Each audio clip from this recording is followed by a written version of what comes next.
Hi അസ്സലാമലൈക്കും എല്ലാവർക്കും പുതിയൊരു വീഡിയോയിലേക്ക് സ്വാഗതം. ഇന്ന് നമ്മൾ വന്നിരിക്കുന്നത് ഒരു അടിപൊളി 4 മണി പലഹാരത്തിൻ്റെ റെസിപ്പി ആയിട്ടാണ്. ഇത് തയ്യാറാക്കിയിട്ടുള്ളത് നേന്ത്രപ്പഴവും ഗോതമ്പ് പൊടിയും വെച്ചിട്ടാണ്. പിന്നെ ഇത് നല്ലൊരു ഹെൽത്തി ആയിട്ടുള്ള ഒന്നാണ് കേട്ടോ. കാരണം ഇത് നമ്മൾ ആവിയിലാണ് വേവിച്ചെടുത്തിട്ടുള്ളത്. അതുകൊണ്ട് തന്നെ ഏത് പ്രായക്കാർക്കും കഴിക്കാൻ പറ്റുന്നതാണ്. വളരെ സോഫ്റ്റ് ആയിട്ടുള്ള ഈ ഒരു 4 മണി പലഹാരം വളരെ പെട്ടെന്ന് തന്നെ നമുക്ക് തയ്യാറാക്കി എടുക്കാൻ പറ്റും. നേന്ത്രപ്പഴം വെച്ചിട്ട് നമ്മൾ ഒരുപാട് പലഹാരങ്ങളൊക്കെ തയ്യാറാക്കലുണ്ട്. അപ്പോൾ അതിൽ നിന്ന് വ്യത്യസ്തമായിട്ടാണ് കേട്ടോ ഈ ഒരു പലഹാരം തയ്യാറാക്കിയിട്ടുള്ളത്. ഉണ്ടാക്കാനാണെങ്കിൽ എളുപ്പമാണ്. അപ്പോൾ തീർച്ചയായും നമുക്ക് വീഡിയോ കണ്ടു നോക്കുക. എപ്പോഴും പറയുന്ന പോലെ തന്നെ നമ്മുടെ ചാനൽ ആദ്യമായിട്ട് നിങ്ങൾ കാണുന്നെങ്കിൽ പ്ലീസ് ഒന്ന് സബ്സ്ക്രൈബ് ചെയ്യുക. വീഡിയോ ഇഷ്ടപ്പെട്ട ഒന്ന് ലൈക്ക് ചെയ്ത് സപ്പോർട്ട് ചെയ്യുക. അപ്പോൾ നമുക്ക് വീഡിയോയിലേക്ക് പോകാം. ഈ ഒരു പലഹാരം തയ്യാറാക്കാൻ മെയിനായിട്ട് വേണ്ടത് നേന്ത്രപ്പഴം തന്നെയാണ്. നമ്മൾ എടുക്കുന്ന നേന്ത്രപ്പഴം നല്ല പഴുത്തതും അതുപോലെ തന്നെ നല്ല മധുരമുള്ളതും എടുക്കാം. ഇതിപ്പോൾ ചെറിയ നേന്ത്രപ്പഴം ആയതുകൊണ്ട് ഞാൻ 4 എടുക്കുന്നുണ്ട്. വലുതാണെങ്കിൽ 2 എടുത്താൽ മതി. ഇനി ഇതിൻ്റെ തൊലിയൊക്കെ കളഞ്ഞ് ചെറുതായി മുറിച്ചിട്ട് നമുക്കിവിടെ മാറ്റി വെക്കാം. അപ്പോഴേക്കും ഇതിലേക്കുള്ള ശർക്കരപ്പാനി നമുക്ക് തയ്യാറാക്കിയെടുക്കാം. ശർക്കരപ്പാനി തയ്യാറാക്കാനായിട്ട് ഞാനിവിടെ 2 അച്ച് ശർക്കരയാണ് എടുത്തിട്ടുള്ളത്. ഞാനെടുത്ത പഴം നല്ല മധുരമുണ്ട്. അത് കാരണം തന്നെ ഞാൻ 2 അച്ച് ശർക്കര മാത്രമേ എടുത്തിട്ടുള്ളൂ. ഇത് നല്ല മധുരം ഉണ്ടാവും. ഇനി ഇത് നല്ലപോലെ ഒന്ന് മെൽറ്റ് ചെയ്തെടുക്കണം. ഇതിലേക്ക് ഒരു 1/2 കപ്പ് വെള്ളമാണ് ചേർത്ത് കൊടുത്തിട്ടുള്ളത്. അപ്പോൾ ശർക്കരയൊക്കെ നല്ലപോലെ മെൽറ്റായി വന്നിട്ടുണ്ട്. ഇനി നമ്മൾ തിളപ്പിച്ച് കുറുക്കേണ്ട ആവശ്യമൊന്നുമില്ല. ഇത്ര മതി. ഇനി ഫ്ലെയിം ഓഫ് ചെയ്ത് തണുക്കാനായിട്ട് വെക്കാം. ഇനി നമുക്ക് വേണ്ടത് കുറച്ച് അണ്ടിപ്പരിപ്പ് ഒന്ന് വറുത്തെടുക്കണം. അപ്പോൾ അതിന് വേണ്ടിയിട്ട് ഒരു പാന് സ്റ്റൗവിൽ വെച്ച് നല്ലപോലെ ചൂടായതിൻ്റെ ശേഷം അതിലേക്ക് 2 ടേബിൾ സ്പൂൺ നെയ്യ് ഒഴിച്ച് കൊടുത്തിട്ടുണ്ട്. ഇനി നെയ്യ് നല്ലപോലെ ചൂടായതിൻ്റെ ശേഷം ഒരു മീഡിയം ടു ലോ ഫ്ലെയിമിൽ ഇട്ടിട്ട് നമുക്ക് ഈ അണ്ടിപ്പരിപ്പ് ഒന്ന് റോസ്റ്റ് ചെയ്തെടുക്കണം. ബ്രൗൺ കളറായാൽ നമുക്ക് കോരിയെടുക്കാം. പിന്നെ അതുപോലെ തന്നെ അണ്ടിപ്പരിപ്പിന് പകരം നിങ്ങൾക്ക് വേറെ കപ്പലണ്ടിയോ വേറെ എന്തെങ്കിലുമൊക്കെ ഉണ്ടെങ്കിൽ അതൊക്കെ ചേർത്ത് കൊടുക്കാം കേട്ടോ, നട്സുകളൊക്കെ. പിന്നെ നെയ്യിൽ തന്നെ ചെയ്തെടുക്കാൻ ശ്രദ്ധിക്കുക. ഇനി നെയ്യില്ലെങ്കിൽ നിങ്ങൾക്ക് വെളിച്ചെണ്ണ ഉപയോഗിക്കാം. നെയ്യാകുമ്പോൾ നല്ലൊരു ഫ്ലേവർ ആയിരിക്കും. വെളിച്ചെണ്ണയൊക്കെ നമ്മൾ ഇതിലേക്ക് ഉപയോഗിക്കുകയാണെങ്കിൽ ആ വെളിച്ചെണ്ണൻ്റെ ഒരു ഫ്ലേവർ എടുത്ത് കാട്ടും. അപ്പോൾ ആ ഒരു ടേസ്റ്റ് ഉണ്ടാവില്ല. അപ്പോൾ അതാ ഇവിടെ ആയിട്ടുണ്ട്. ഇനി നമുക്കിത് ഇതിൽ നിന്ന് കോരി മാറ്റാം. അടുത്തായിട്ട് നമുക്ക് ഈ ഒരു പാനിലേക്ക് തന്നെ നമ്മൾ നേരത്തെ മുറിച്ച് വെച്ചിട്ടുള്ള ഒരു പഴം ഇതിലേക്ക് ചേർത്ത് കൊടുക്കാം കേട്ടോ. ഞാൻ പഴം കണ്ട ചെറുതായിട്ടാണ് മുറിച്ചെടുത്തിട്ടുള്ളത്. അങ്ങനെ ആകുമ്പോൾ നമുക്ക് പെട്ടെന്ന് തന്നെ ഇതൊന്ന് വെന്ത് കിട്ടും. എന്നിട്ടൊരു മീഡിയം ടു ലോ ഫ്ലെയിമിലിട്ടിട്ട് നല്ലപോലെ ഒന്ന് വേവിച്ചെടുക്കുക.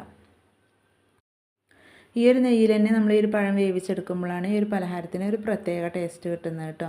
ഇനി ഈ ഒരു പഴം കുറച്ച് സോഫ്റ്റ് ആകാൻ വേണ്ടിയിട്ട് നമ്മൾ ഇതിലേക്ക് കുറച്ച് പഞ്ചസാര ചേർത്ത് കൊടുക്കാം. അത് നിങ്ങൾക്ക് ഇഷ്ടമുണ്ടെങ്കിൽ മാത്രം ചേർത്ത് കൊടുത്താൽ മതി. അപ്പോൾ നല്ല സോഫ്റ്റ് ആയിട്ട് കിട്ടും. ഞാനിവിടെ ഒരു 1.5 ടീസ്പൂണോളമാണ് ചേർത്ത് കൊടുക്കുന്നത് പഞ്ചസാര. മധുരത്തിന് നമ്മൾ ശർക്കരയാണ് ചേർത്ത് കൊടുക്കുന്നത്. ഇത് ജസ്റ്റ് ഒന്ന് സോഫ്റ്റായി കിട്ടാൻ വേണ്ടിയിട്ടാണ് കേട്ടോ. എപ്പോഴും നമ്മൾ പഴമൊക്കെ നെയ്യിലൊന്ന് അങ്ങനെ വാട്ടിയെടുക്കുമ്പോൾ കുറച്ച് പഞ്ചസാര ചേർക്കുകയാണെങ്കിൽ നല്ല സോഫ്റ്റായിട്ട് കിട്ടും. അത് ജസ്റ്റ് നമ്മൾ നെയ്യിൽ പഴം വാട്ടിയിട്ട് കുട്ടികൾക്ക് കൊടുക്കുമല്ലോ, അങ്ങനെ ചെയ്യുമ്പോഴും കുറച്ച് പഞ്ചസാര ചേർത്തിട്ടുണ്ടെങ്കിൽ നല്ല സോഫ്റ്റായിട്ട് കിട്ടും. ഇപ്പോൾ 2 മിനിറ്റ് കഴിഞ്ഞപ്പോഴത്തേനും നമ്മുടെ പഴം നല്ലപോലെ വെന്ത് സോഫ്റ്റായി വന്നിട്ടുണ്ട്. ഇനി ഇതിലേക്ക് ചേർത്ത് കൊടുക്കുന്നത് 1 കപ്പ് തേങ്ങ ചിരവിയതാണ് കേട്ടോ. തേങ്ങ ചേർക്കുമ്പോൾ ഫ്രിഡ്ജിൽ വെച്ച തേങ്ങ ചേർക്കരുത്. നല്ല ഫ്രഷ് ആയിട്ടുള്ള തേങ്ങ തന്നെ എടുക്കാൻ ശ്രദ്ധിക്കാം. തേങ്ങയൊക്കെ നിങ്ങളുടെ ഇഷ്ടത്തിനനുസരിച്ച് കൂട്ടും കുറക്കൊക്കെ ചെയ്യാം. ഞാൻ 1 കപ്പ് ചേർത്തിട്ടുണ്ട്. തേങ്ങ നല്ലപോലെ ചേർത്താൽ തന്നെ ഉള്ളൂ നമ്മുടെ ഈ ഒരു പലഹാരത്തിന് നല്ല ടേസ്റ്റ് കിട്ടുള്ളൂ.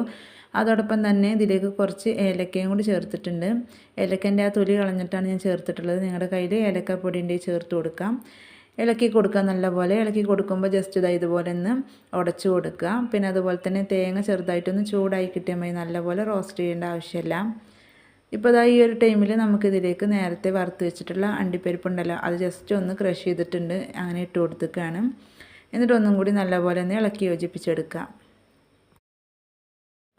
അപ്പോൾ ഇത്ര മതി കേട്ടോ. നമ്മുടെ പഴം തേങ്ങയൊക്കെ നല്ലപോലെ ഒന്ന് സെറ്റായിട്ടുണ്ട്. ഇനി നമുക്ക് ഫ്ലെയിം ഓഫ് ചെയ്ത് തണുക്കാനായിട്ട് വെക്കാം.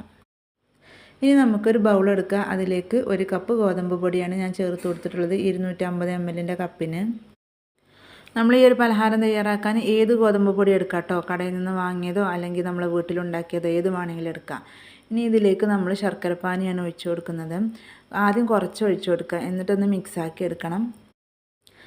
ഈ ഒരു പലഹാരമൊക്കെ തയ്യാറാക്കുമ്പോൾ നമ്മൾ നല്ല കളറായിട്ടുള്ള ശർക്കര എടുക്കാൻ ശ്രദ്ധിക്കുക. അപ്പോഴേ നമ്മൾ പലഹാരം തയ്യാറായി വരുമ്പോൾ നല്ലൊരു കളർ കിട്ടുള്ളൂ. അപ്പോൾ ഞാനിവിടെ ആദ്യം ഒഴിച്ചിട്ടൊന്ന് മിക്സാക്കി എടുത്തു. ഇപ്പോൾ 2ാം പ്രാവശ്യം കുറച്ചും കൂടി ഒന്ന് ഒഴിച്ചു കൊടുത്തിട്ടുണ്ട്. എന്നിട്ട് അതും കൂടി നല്ലപോലെ ഒന്ന് മിക്സാക്കി എടുക്കാം.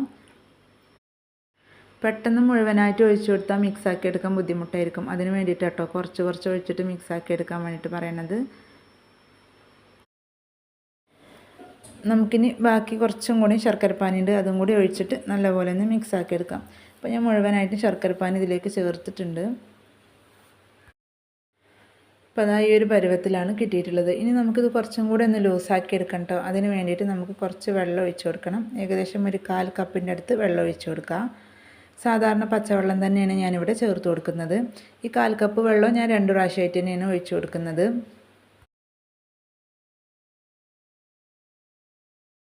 ഇതിലേക്ക് നമുക്ക് കുറച്ചും കൂടി വെള്ളത്തിൻ്റെ ആവശ്യമുണ്ട്. ആദ്യം നമുക്ക് കുറച്ചൊന്ന് ലൂസാക്കി എടുക്കണം. എന്നിട്ട് നമ്മൾ നേരത്തെ ആ പഴത്തിൻ്റെ മിക്സ് തയ്യാറാക്കി വെച്ചിട്ടുണ്ടായിരുന്നല്ലോ, അത് ഇതിലേക്ക് ഇട്ട് ഇളക്കണം. ആ ഒരു ടൈമിൽ ജസ്റ്റ് ഒന്ന് ലൂസായി കിട്ടാൻ വേണ്ടിയിട്ടാണ് ഇങ്ങനെ ചെയ്തെടുക്കുന്നത്. 1/4 കപ്പ് വെള്ളം എടുത്തതിൽ ബാക്കിയും കൂടി ഉണ്ടായിരുന്നു കേട്ടോ, അതും കൂടി ചേർത്ത് കൊടുത്തു. എന്നിട്ട് നല്ലപോലെ ഒന്ന് ഇളക്കി യോജിപ്പിച്ചെടുക്കുക. എന്നിട്ട് നമുക്ക് ഈ ഒരു പരുവത്തിലാണ് നമ്മുടെ ഈ ഒരു ബാറ്റർ കിട്ടേണ്ടത്. ഇതുപോലെയാണ് കിട്ടേണ്ടത്. അപ്പോൾ ഇനി ഇതിലേക്ക് നമ്മൾ നേരത്തെ മിക്സാക്കി വെച്ചിട്ടുണ്ടായിരുന്ന ആ പഴത്തിൻ്റെ ഒരു മിക്സ് ഉണ്ടല്ലോ, അത് ചേർത്ത് കൊടുക്കാം. ആദ്യം ഞാൻ ഒരു തവിയാണ് ഇട്ട് കൊടുത്തിട്ടുള്ളത്. എന്നിട്ട് നല്ലപോലെ ഒന്ന് മിക്സാക്കി എടുക്കുക. എന്നിട്ട് അതിൻ്റെ ബാക്കി ചേർത്ത് കൊടുക്കാം. അപ്പോൾ അത് നല്ലപോലെ മിക്സാക്കി എടുത്തിട്ടുണ്ട്. ഇനി നമുക്ക് ബാക്കിയുള്ളതും കൂടി ഇതിലേക്ക് ചേർത്ത് കൊടുക്കാം. എന്നിട്ട് വീണ്ടും എല്ലാം കൂടി നല്ലപോലെ ഒന്നും കൂടി മിക്സാക്കി എടുക്കണം. നല്ലപോലെ മിക്സാക്കി എടുത്തതിന് ശേഷം നമുക്കിത് ഈ രീതിയിലാണ് കിട്ടിയിട്ടുള്ളത്. അപ്പോൾ നമുക്കിത് കുറച്ചും കൂടി ഒന്ന് ലൂസാക്കി എടുക്കണം. അതിന് വേണ്ടിയിട്ട് കുറച്ച് വെള്ളം ചേർത്ത് കൊടുക്കാം. ഇതിലേക്ക് വെള്ളം ചേർക്കാൻ വേണ്ടിയിട്ട് 1 കപ്പ് വെള്ളം എടുത്തിട്ടുണ്ട്. അതൊന്ന് കുറച്ച് ഒഴിച്ചു കൊടുക്കുക. എന്നിട്ട് നല്ലപോലെ ഒന്ന് മിക്സാക്കി എടുക്കണം. ഇനി വെള്ളം ഒഴിച്ചു കൊടുക്കുമ്പോൾ നമ്മൾ പ്രത്യേകം ശ്രദ്ധിക്കണം. കാരണം പെട്ടെന്ന് കൂടുതൽ ഒഴിച്ചു കൊടുത്തിട്ടുണ്ടെങ്കിൽ നല്ല ലൂസായി പോകും. അപ്പോൾ അതുകൊണ്ട് തന്നെ 2-3 പ്രാവശ്യമായിട്ട് ഒഴിച്ചു കൊടുക്കാം. അപ്പോൾ ഞാനിതിലേക്ക് ചേർത്തിക്കുന്നത് ഏകദേശം 1/2 കപ്പ് വെള്ളമാണ് കേട്ടോ. 1 കപ്പ് വെള്ളം എടുത്തിട്ട് അതിൻ്റെ പകുതി ഇവിടെ മാറ്റി വെച്ചിട്ടുണ്ടായിരുന്നു. പകുതി മാത്രമേ ചേർത്തിട്ടുണ്ടായിരുന്നുള്ളൂ. അപ്പോഴേക്കും നമ്മുടെ ഈ ഒരു ബാറ്റർ കറക്റ്റായിട്ട് കിട്ടിയിട്ടുണ്ട്. പിന്നെ പൊടികളൊക്കെ നമ്മൾ എടുക്കുന്നതിനനുസരിച്ചാണ്, ഓരോ ഗോതമ്പ് പൊടിക്കനുസരിച്ചാണ് വെള്ളം ചേർക്കേണ്ടത്. അതുകൊണ്ട് തന്നെ നോക്കിയിട്ട് ചേർക്കുക. കറക്റ്റ് അളവൊന്നുമില്ല. അപ്പോൾ അത് കറക്റ്റ് പരുവായിട്ട് കിട്ടിയിട്ടുണ്ട്. കണ്ടോ, ബാക്കി 1/2 കപ്പ് വെള്ളം ഇവിടെ ഉണ്ട്. അപ്പോൾ ഇത് നിങ്ങൾക്ക് കാണുമ്പോൾ മനസ്സിലാവും ഈ രീതിയിലാണ് കിട്ടേണ്ടത്. അപ്പോൾ നിങ്ങൾ വെള്ളം ചേർത്തിട്ട് മിക്സ് ആക്കുമ്പോൾ ഈ രീതിയിലാക്കി എടുക്കുക. അപ്പോൾ നേരത്തെ പറഞ്ഞ പോലെ തന്നെ നമ്മൾ ഇതിലേക്ക് ചേർത്ത വെള്ളത്തിൻ്റെ അളവ് പറയുന്നില്ല. കാരണം നമ്മൾ എടുക്കുന്ന ഗോതമ്പ് പൊടി ഏതാണോ അതിനനുസരിച്ചായിരിക്കും വെള്ളം ചേർത്ത് കൊടുക്കേണ്ടത്. ഇനി 1 കപ്പ് ഗോതമ്പ് പൊടിയല്ല, നിങ്ങൾ 1.5 കപ്പ് അളവിലാണ് തയ്യാറാക്കുന്നത് വെച്ചെങ്കിൽ അതിനനുസരിച്ച് വെള്ളം ചേർത്ത് കൊടുക്കുക. എന്തായാലും ഇതിൻ്റെ ഒരു കൺസിസ്റ്റൻസി നിങ്ങൾക്കിത് കണ്ടപ്പോൾ മനസ്സിലായിട്ടില്ല. ആ രീതിയിലാണ് ഇത് ചെയ്തെടുക്കേണ്ടത്. ഇനി ഇതിലേക്ക് ഒരു 1/4 ടീസ്പൂണിൻ്റെ പകുതിയോളം ഉപ്പ് ചേർത്ത് കൊടുക്കുന്നുണ്ട്. മധുരം ഒന്ന് ബാലൻസ് ചെയ്യാൻ വേണ്ടിയിട്ടാണ്. എന്നിട്ട് നല്ലപോലെ ഇളക്കി യോജിപ്പിച്ചെടുക്കാം. ഇതിലേക്ക് നമ്മൾ ബേക്കിംഗ് സോഡ അങ്ങനെയൊന്നും ചേർത്ത് കൊടുക്കുന്നില്ല. ഇനി നമുക്കിത് ആവിയിൽ വേവിച്ചെടുക്കാം. അതിന് വേണ്ടിയിട്ട് ഒരു കേക്ക് ടിന്നാണ് ഞാനിവിടെ എടുത്തിട്ടുള്ളത്. നിങ്ങളുടെ കയ്യിൽ സ്റ്റീലിൻ്റെ പാത്രം ഉണ്ടെങ്കിൽ അങ്ങനെ എടുക്കാം കേട്ടോ. എന്നിട്ട് അതിലൊരു വാഴയില വെച്ച് കൊടുക്കാം. അല്ലെങ്കിൽ ബട്ടർ പേപ്പർ ആണെങ്കിലും കുഴപ്പമില്ല. എന്നിട്ട് അതിലേക്ക് ഈ ഒരു ബാറ്റർ ഒഴിച്ചു കൊടുക്കാം. 2 പ്രാവശ്യമായിട്ട് അങ്ങനെ ചെയ്തെടുക്കാം, അല്ലെങ്കിൽ 1 പ്രാവശ്യമായിട്ട് ചെയ്തെടുക്കാം. ഞാനിപ്പോൾ മുഴുവനായിട്ട് ഒഴിച്ചു കൊടുക്കുന്നുണ്ട്.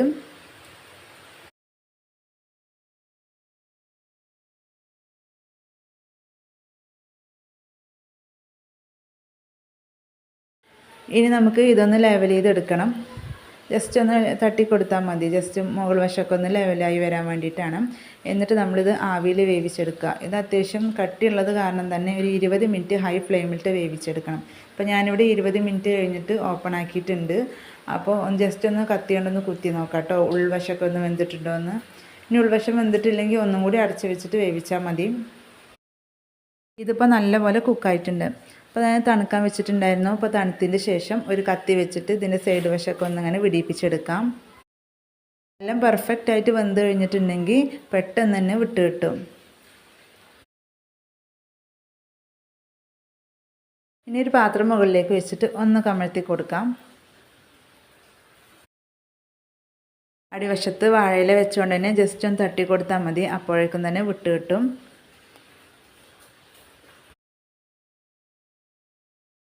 അപ്പോൾ ഇതാ നേന്ത്രപ്പഴം വെച്ചിട്ടുള്ള അടിപൊളി പലഹാരം ഇവിടെ പെർഫെക്റ്റ് ആയിട്ട് തന്നെ നമുക്ക് കിട്ടിയിട്ടുണ്ട്.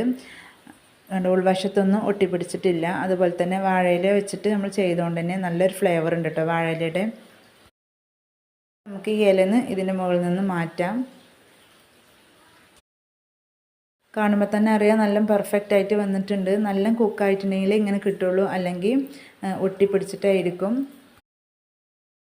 ഒരു പലഹാരം നമ്മൾ ഓയിലൊന്നും ചേർക്കാത്തതുകൊണ്ട് നല്ല ഹെൽത്തി ആയിട്ടുള്ളൊരു പലഹാരമാണ്. ഇതൊന്ന് കട്ട് ചെയ്യാം കേട്ടോ. കട്ട് ചെയ്യുമ്പോൾ തന്നെ നിങ്ങൾക്ക് മനസ്സിലാവും എത്രത്തോളം സോഫ്റ്റ് ആണെന്ന്. അപ്പോൾ നേന്ത്രപ്പഴം ഗോതമ്പ് പൊടിയൊക്കെ നിങ്ങളുടെ കയ്യിൽ കിട്ടുമ്പോൾ ഇതുപോലെ ഒന്ന് ചെയ്ത് നോക്കുക കേട്ടോ. നല്ല ഹെൽത്തി ആയിട്ടുള്ള പലഹാരമാണ്. കുട്ടികൾ സ്കൂളിൽ വരുമ്പോൾ കൊടുക്കാൻ പറ്റിയ അടിപൊളി 4 മണി പലഹാരമാണ്. വളരെ എളുപ്പത്തിൽ ചെയ്തെടുക്കാൻ പറ്റുന്ന ഗോതമ്പ് പൊടി നേന്ത്രപ്പഴം വെച്ചിട്ടുള്ള ഈ ഒരു പലഹാരത്തിൻ്റെ റെസിപ്പി നിങ്ങൾക്ക് ഇഷ്ടപ്പെട്ടു എന്ന് വിചാരിക്കുന്നു. ഇഷ്ടപ്പെട്ട ഒന്ന് ലൈക്ക് ചെയ്യുക, അതുപോലെ തന്നെ ഷെയർ ചെയ്യുക, നിങ്ങളുടെ അഭിപ്രായങ്ങൾ കമൻറ്റ് ചെയ്ത് അറിയിക്കുക.